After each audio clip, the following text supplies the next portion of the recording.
Seperti biasa kita awali dengan robito ke guru kita Pangresa Abah di Pondok Pesantren Suryalaya.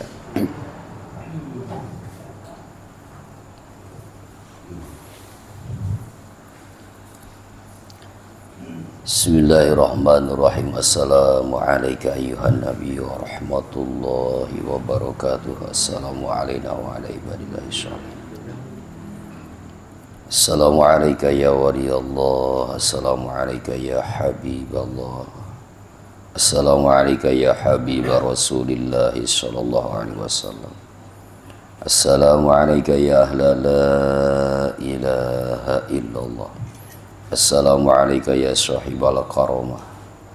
Assalamualaikum ya sahibah hazal kitab Sayyidi Syekh Mursyid Syekh Aribillah Syekh Ahmad sahib wafatajul arifin radiyallahu anka. Tahiyatan minna ilaika wa rahmatullahi wa barakatuh. Al-Fatihah. Auzubillahi minasyaitonirrajim. Bismillahirrahmanirrahim. Alhamdulillahi rabbil alamin arrahmanir rahim.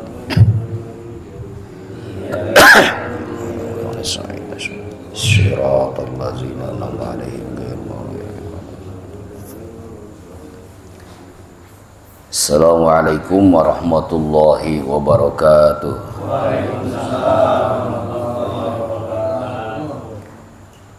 Alhamdulillahillazi hadana lihadza wa ma kunna linahtadiya laula an hadanallah. Wassalatu wassalamu ala sayyidina mukhtar wa ala alihi wa ashabihi al-akhyar. Wa ba'du fa'lamu ma'asyiral ikhwan ja'alana Allah wa iyyakum minaz zakirina lahu katsira wa minal ladzina la tulhihim amwaluhum wa la auladuhum an zikrillah. Anna zikra min azamil umuril fadail wa afdalil qurbat wa awsalil wasail. Qala Allah ta'ala wa la zikrullahi akbar. Ya ayyuhallazina amanu zkurullaha zikran katsiran wa sabbihuhu bukratan wa asila. Wa zkur rabbaka fi nafsika tadarruan wa khifatan wa duna jahri minal qaul. Wa dunal jahri minal qawli bil ghudwi wal asal wa la takum minal ghafilin. Subhanaka la ilma lana illa ma 'allamtana innaka antal alimul hakim. Allahumma rabbi shrah li sadri wa yassir li amri wahlul 'uqdatam min lisani yafqahu qawli. Allahumma iftah lana bi futuhil arifin. Amin. Allahumma iftah lana bi futuhil arifin. Allahumma iftah lana bi futuhil arifin. Rabbana iftah bainana wa baina qaumina bil haqqi wa anta khairul fatihin. Rabbana anzilna munzalan mubarakan wa anta khairul munzilin. Bismillahirrahmanirrahim. Allahu hadiri, Allahu naziri, Allahu syahidun alayya, Allahu ma'i, Allahu mu'ini, wa huwa bikulli syai'in muhit. Rabbi zidni ilman nafi'ah warzuqni fahman wasi'ah bi rahmatika ya arhamar rahimin. Allahumma ighfirli zunubi wa liwalidayya warhamhuma kama rabbayani shaghira. Nawaitu an a'takifa fi hadzal masjidi lillahi ta'ala. Al-Fatihah.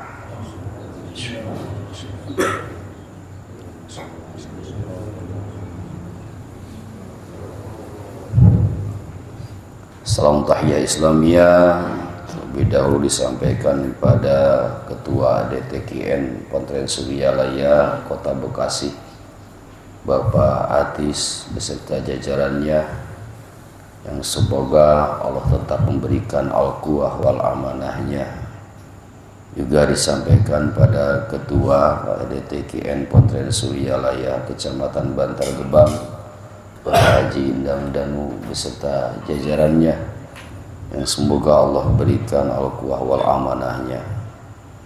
Juga disampaikan kepada pimpinan Masjid Miftah Darussalam Bapak Ustadz Sajah serta keluarga, juga seluruh jajaran pengurusnya dan para ustadz lainnya, Pak Ustadz Atin, Pak Ustadz Armah, dan seluruh hadirin wal hadirat jamaah sekaligus pejuang TKN Pesantren Suryalaya yang semoga dirahmati Allah Subhanahu wa taala. Bersyukur kepada Allah dengan ucapan alhamdulillahirabbil alamin atas segala karunia-Nya, wabil khusus pada saat ini kita kembali diperkenankan olehnya untuk berkumpul bersama dalam rangka melaksanakan amaliyah warisan dari Guru Agung Pangresa Abah, diawali berjamaah maghrib dan isya, zikir dan khotaman, sholat sunat, dilanjut dengan majlis manakib, dan sekarang dilanjut dengan majlis khidmat tabaruk kitab Miftahus Sudur. Dan kita berharap semoga hal ini menjadi bagian syukur kita kepada Allah Subhanahu wa taala. Bersyukur juga kita sampaikan bentuknya dalam bentuk salawat kepada baginda alam Rasul pilihan Nabi Muhammad SAW beserta keluarga dan sahabatnya dalam untaian kalimah Allahumma sholli ala Sayyidina Muhammad wa ala alihi wa sahbihi wa sallim. Semoga juga disampaikan kepada segenap umatnya, wabil khusus para aulianya yang dimuliakan dan diagungkan dengan berbagai karomah, hingga kepada kita semua dan umat akhir zaman, diantaranya turunan kita semua. Amin ya Allah ya Rabbal Alamin. Terlebih dahulu, berhubung ini masih dalam suasana Idul Fitri dalam bulan Syawal, maka saya selaku pribadi, selaku keluarga, selaku perwakilan dari LDTKN DPP Dewan Pengurus Pusat menyampaikan salam Idul Fitri minal aidin wal faizin. Mohon maaf lahir beserta batin. Cek urang Sunda mah mugi agung cukup lumur nuka suhun, jembar pangampura anu ditedah, tiasa ngahapunten segala dosa kali khilaf abdi sadaya. Badai ngahapunten. Alhamdulillahirabbil alamin. Sawang sulna pamitea mah aya estu terbuka dua belah dampal panangan, estu Celuk Putih Celak Herang Belembang Timur Jalan Gede Sasapua. Terbuka kedua tangan dalam arti yang sebenarnya untuk membukakan pintu maaf bila memang di situ ada kesalahan daripada ikhwan. Semoga ijab kabul ini menjadi sebuah catatan suci dalam buku yang dicatat oleh malaikat-malaikatnya Allah, sehingga menjadi bagian sebab diterimanya segala amal ibadah kita oleh Allah Subhanahu wa taala. Taqabbalallahu minna wa minkum syiyamana wa syiyamakum taqabbal ya karim. Diterima ibadah kita, diterima ibadah puasa kita, diampuni segala dosa kita. Amin. Al-Fatihah. Bismillahirrahmanirrahim. Alhamdulillahirrahmanirrahim. Iyyaka na'budu wa iyyaka nasta'in. Ihdinas siratal mustaqim. Ikhwani rahimakumullah, hanca kita di Miftahus Sudur jilid 2 di halaman 8 baris ketiga. Dawuh Pangresa Abah, wa qaddalatit tajarubul amaliyah lisyuyukhil arifina billah anna zikra lillahi laha minal arnwari wal khosais wal asrar ma yasfi sudura qaumin mu'minin. ta'sisan ala qaulihi ta'ala fazkuruni azkurkum.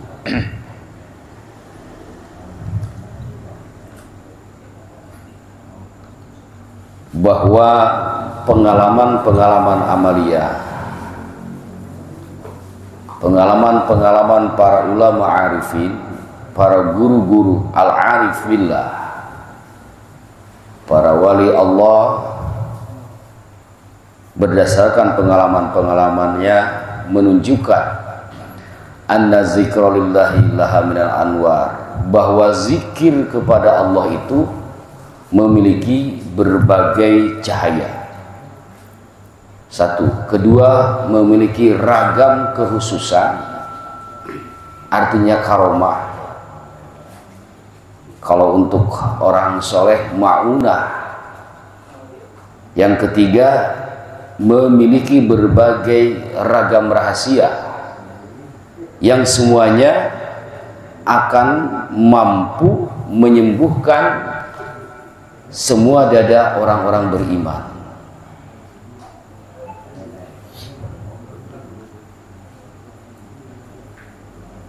Jarrib wa lahiz takun arifan. The experience is the best teacher. Pengalaman adalah guru terbaik. Berguru dari orang yang berpengalaman itulah sebaik-baik perguruan. Kenapa orang tua melarang anak untuk bermain di pinggir tebing? Karena menurut pertimbangan, menurut pengalaman hidupnya, potensi berbahaya sangat besar bagi anak tersebut. Kenapa orang tua sangat memperhatikan ketika seorang anak memakan ikan? Karena sudah tahu selain keselak cek sunamah minang kabeureyan. Kenapa orang tua memberikan petunjuk kepada anak-anaknya supaya hati-hati dalam pacaran? Sabab legok tapak genteng kadek geus nyaho uyah kidul cek orang Sunda. Semua pengalaman orang tua, semua petunjuk orang tua itu meskipun mereka tidak berpendidikan tinggi, semuanya berdasarkan pengalaman-pengalamannya. Dan petunjuk dari pengalaman itulah petunjuk yang terbaik. Di sini petunjuk yang Abah sampaikan adalah petunjuk dari para arif billah yang sudah memiliki pengalaman di dalam amalia. Sudah tentu di dalamnya termasuk beliau. Beliau tidak akan mengatakan, ya pengalaman Abah mohal. Maka menggunakan kalimat umum bahwa pengalaman para ulama arifin menunjukkan di dalam zikir memiliki berbagai cahaya, kemudian hal-hal khusus, dan memiliki berbagai rahasia untuk mengobati hati. Ini artinya untuk mengobati hati pribadinya yang berzikir dan mengobati hati orang lain yang meminta obat kepada beliau.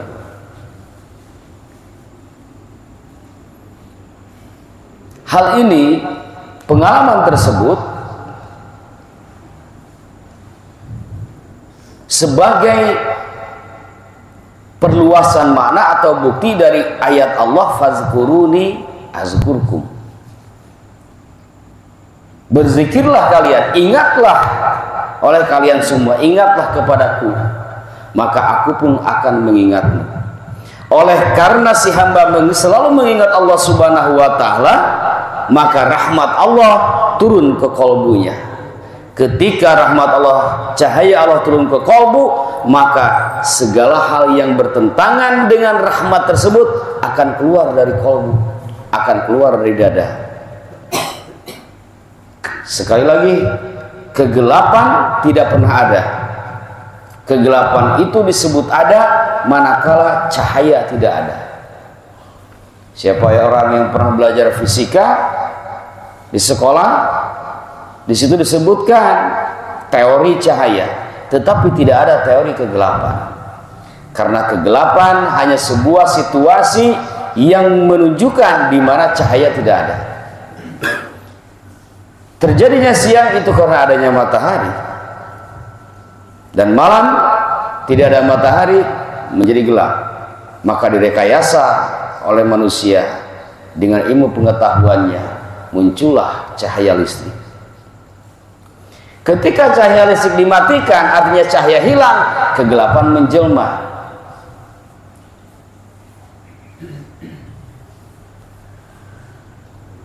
Ini artinya setiap orang yang ingin ruang hidupnya memiliki cahaya, orang yang ingin rumahnya terang benderang, masjidnya terang benderang, maka dia harus memperhatikan listrik itu. Ketika malam nyalakan, ketika mati lampunya diganti. Ada permasalahan dalam instalasinya, manggil PLN atau ahli lainnya. Maka kegelapan tidak akan pernah mewujud di dalam ruang-ruang kehidupannya. Demikian pun di dalam dada kita, di dalam kolbu kita, mana kita memperhatikan kolbu kita untuk tetap bercahaya, tentu saja kolbu, dada, kolbu yang ada di dalam dada akan senantiasa terang benderang. Sebagaimana listrik, manakala mati lampunya, dia ganti, lalu beli. Manakala ada masalah, dia panggil ahlinya. Begitupun kolbu kita, manakala ada masalah, kita sudah melakukan berbagai upaya, masih juga tercager-cager, terdaik cang-cang, terdaik tentrem-tentrem, dia bertanya kepada ahlinya. Inilah wujud daripada Allah mengingat kita. Fa idza zakarta rabbaka kushifa anka ghitaul ghaflah. Ketika kamu mengingat Allah, ketika kamu zikir kepada Allah, maka ketika itu pula dibuka oleh Allah tutup yang menutupi kolbu, penutup ghaflah yang ada dalam kolbu. Jadi ghaflah itu seakan-akan sebuah botol apa gitu. Ketika botolnya tertutup, maka kita tidak akan bisa memasukkan isi, atau sebaliknya tidak bisa memasukkan, tidak bisa mengeluarkan isi atau tidak memasukkan isi. Begitupun ghaflah. Ghaflah itu artinya kolbu tertutup. Tutupnya itu adalah kolbu, ghaflah, maka dia tidak bisa diisi oleh cahaya. Namun dengan zikir, ketika Anda berzikir, ketika kamu berzikir, ketika itu pula ghaflah, ghitaul ghaflah, penutup ghaflah akan terbuka. Paling henteu Pak, keur dikir ngarasa tenang we sakedeung keur dikirna. Balik mah inget deui kana hutang, inget deui kana dese. Itu sebab dikirnya sedikit. Tetapi ketika zikirnya terus-terusan, hal tersebut akan terkalahkan. Maka dari itu, apapun yang terjadi di dalam kehidupan yang akan mengganggu stabilitas keamanan kalbu kita, yang akan mengganggu ketenangan jiwa kita, maka yang pertama kali kita lakukan ketika masalah datang, jangan terlebih dahulu mengatasi masalah-masalah itu. Selamatkan dulu jiwa kita, selamatkan dulu kalbu kita. Datang masalah keluarga dengan istri, dengan anak, datang masalah ekonomi, hutang piutang dan lain sebagainya, datang masalah keamanan dan lain sebagainya, maka kita pasti kaget, khawatir, sedih dan lain sebagainya. Dalam keadaan itu diri tidak bisa mencari solusi, Pak. Bagaimana bisa mencari solusi sementara kolbu yang menjadi alat berfikirnya sudah terganggu? Maka berdasarkan ayat ini, langkah pertama adalah selamatkan kolbu kita. Fazkuruni azkurkum. Zikirkan dulu, ingatkan dulu kolbu kepada Allah. Azkurkum, maka Allah akan mengingat kita. Allah mengingat kita dibuktikan, diwujudkan dengan tenangnya kolbu. Ini yang pertama. Kedua, setelah tenang kolbu, akan mengilhami petunjuk, akan mengilhami ide, gagasan untuk mengatasi berbagai masalah yang kita hadapi. Ini harus diteguhkan, diheukeun jeung dinyakeun. Lamun henteu, maka ilmu hasil MHTF hanya masuk dari kanan, keluar dari kiri, sekedar wawasan.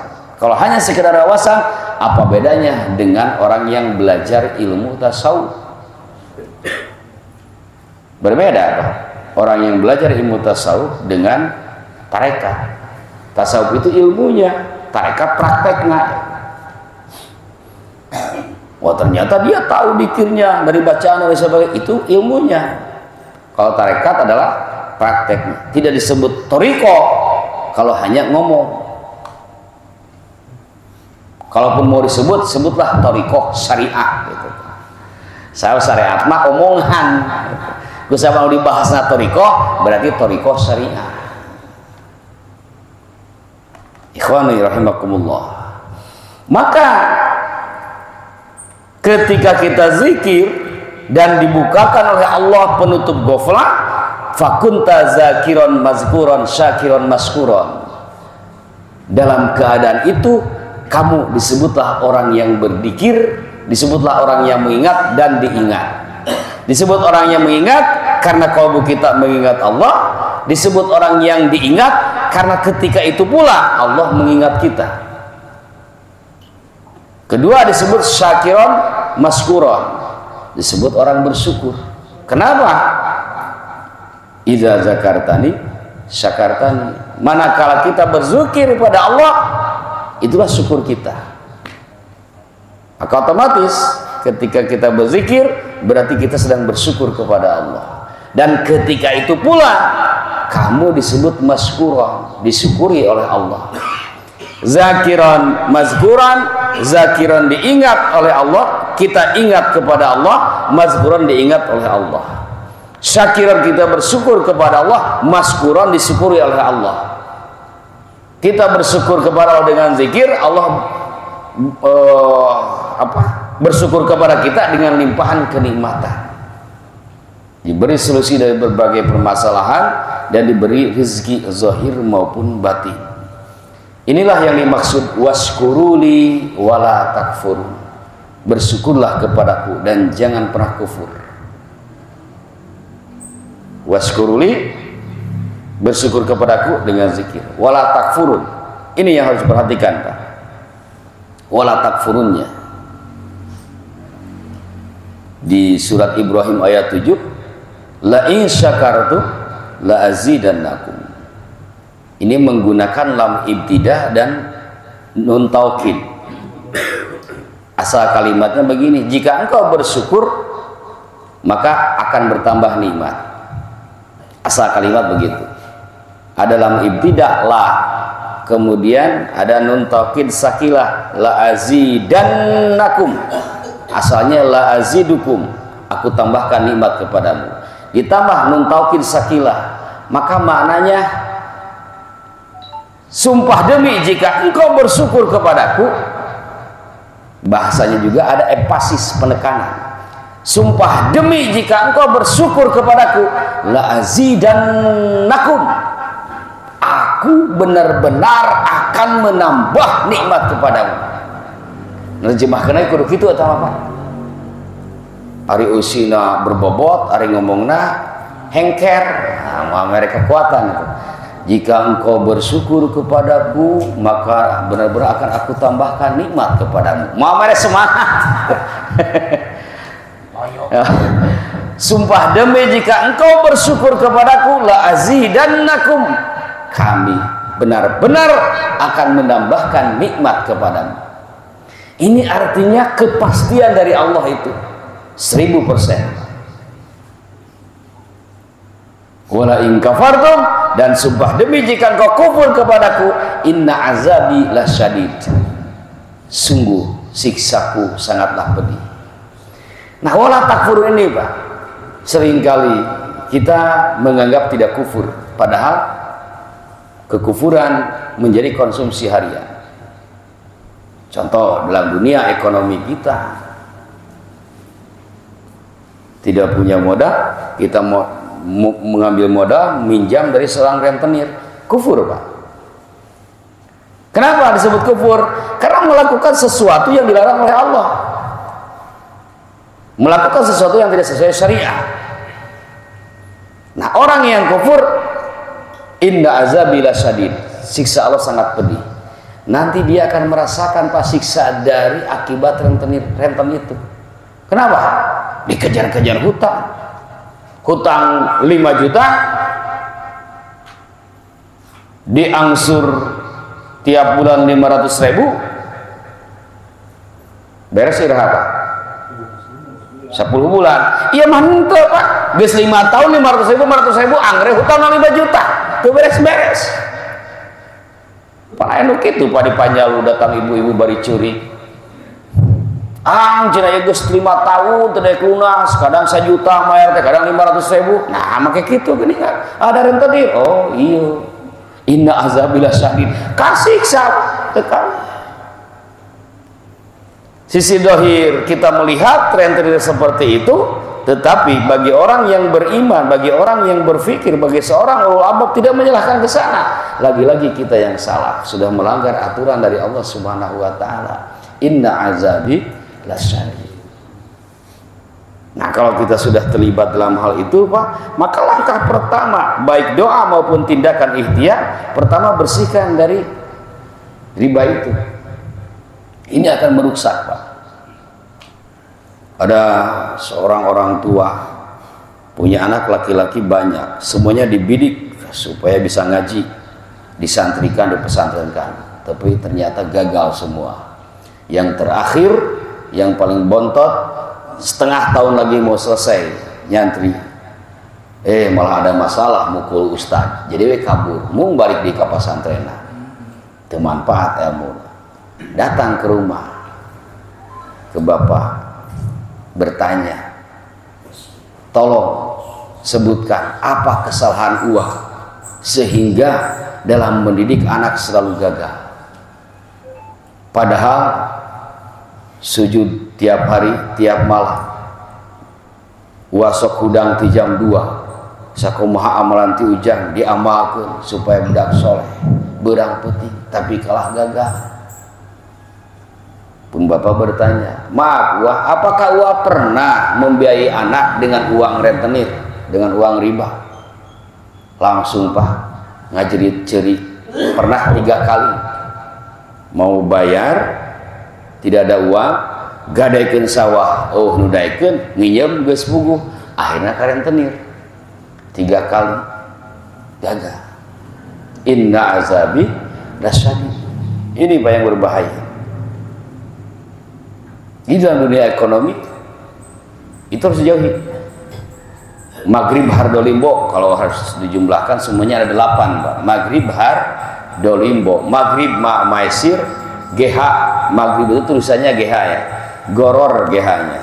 Goror itu penipuan, riba, har barangnya haram yang dijual belikan, hardo sikapna zalim, artinya ada hak orang lain yang kita ganggu.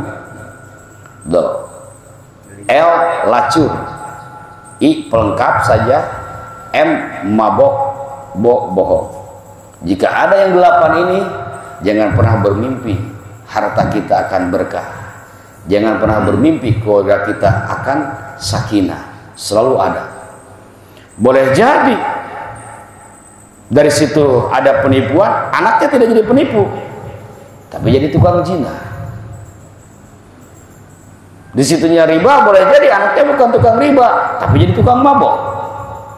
Selalu ada. Ini sebagai ekspresi wujud inna azabi lasyadid. Tapi jangan harus khawatir kalau memang di antara itu kita ada yang pernah dilakukan, karena obatnya sudah ada. Bikasrati qauli la ilaha illallah. Maka tinggal zikir aja Pak. Kedurkan zikir sebanyak-banyaknya, berharap kepada Allah, ya Allah ya Tuhan kami menyadari dan menyesali telah terlibat dalam hal yang 8, contoh dari riba. Maka saat ini aku bertobat kepadamu dan memohon kepadamu untuk membersihkan, agar diberi kemampuan untuk membersihkan dari segala itu. Maka boleh jadi kedepannya Allah melimpahkan rizki untuk menutup hubungan dengan rentenir, atau Allah melupakan rentenirnya, tiba-tiba datang nagih gitu. Ini keberkahan. Gak usah kita berpikir bagaimana Allah mengijabahnya, yang penting kita zikirnya aja.